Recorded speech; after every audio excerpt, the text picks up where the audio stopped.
राधे कृष्ण। अव्यक्तादीनि भूतानि व्यक्तं ध्यानि भारत, अव्यक्त निधनान्येव तत्र का परिदेवना।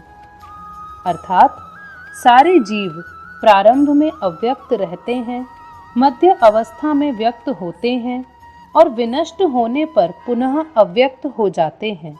अतः शोक करने की क्या आवश्यकता है। तात्पर्य यह स्वीकार करते हुए कि दो प्रकार के दार्शनिक हैं, एक तो वे जो आत्मा के अस्तित्व को मानते हैं और दूसरे वे जो आत्मा के अस्तित्व को नहीं मानते।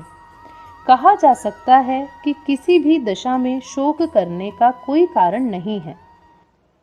आत्मा के अस्तित्व को ना मानने वालों को वेदांतवादी नास्तिक कहते हैं। यदि हम तर्क के लिए इस नास्तिकतावादी सिद्धांत को मान भी लें तो भी शोक करने का कोई कारण नहीं है। आत्मा के पृथक अस्तित्व से भिन्न सारे भौतिक तत्व सृष्टि के पूर्व अदृश्य रहते हैं। इस अदृश्य रहने की सूक्ष्म अवस्था से ही दृश्य अवस्था आती है।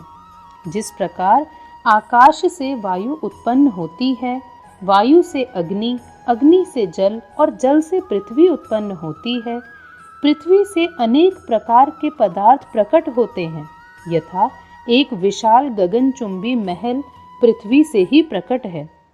जब इसे ध्वस्त कर दिया जाता है तो वह अदृश्य हो जाता है और अंततः परमाणु रूप में बना रहता है। शक्ति संरक्षण का नियम बना रहता है, किंतु काल क्रम से वस्तुएं प्रकट तथा अप्रकट होती रहती हैं। अंतर इतना ही है। अतः प्रकट होने या अप्रकट होने पर शोक करने का कोई कारण नहीं है।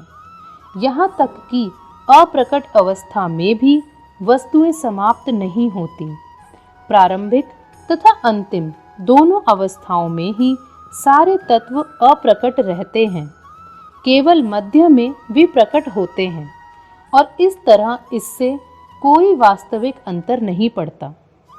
यदि हम भगवत गीता के इस वैदिक निष्कर्ष को मानते हैं कि ये भौतिक शरीर काल क्रम में नाशवान है किंतु आत्मा शाश्वत है, तो हमें यह सदा स्मरण रखना होगा कि यह शरीर वस्त्र के समान है। अतः वस्त्र परिवर्तन होने पर शोक क्यों? शाश्वत आत्मा की तुलना में भौतिक शरीर का कोई यथार्थ अस्तित्व नहीं होता।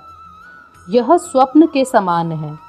स्वप्न में हम आकाश में उड़ते या राजा की भांति रथ पर आरूढ़ हो सकते हैं, किंतु जागने पर देखते हैं कि ना तो हम आकाश में हैं और ना ही रथ पर।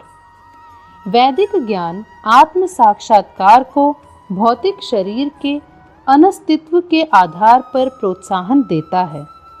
अतः चाहे हम आत्मा के अस्तित्व को माने या ना माने, शरीर नाश के लिए शोक करने का कोई कारण नहीं है। राधे कृष्ण। राधे कृष्ण।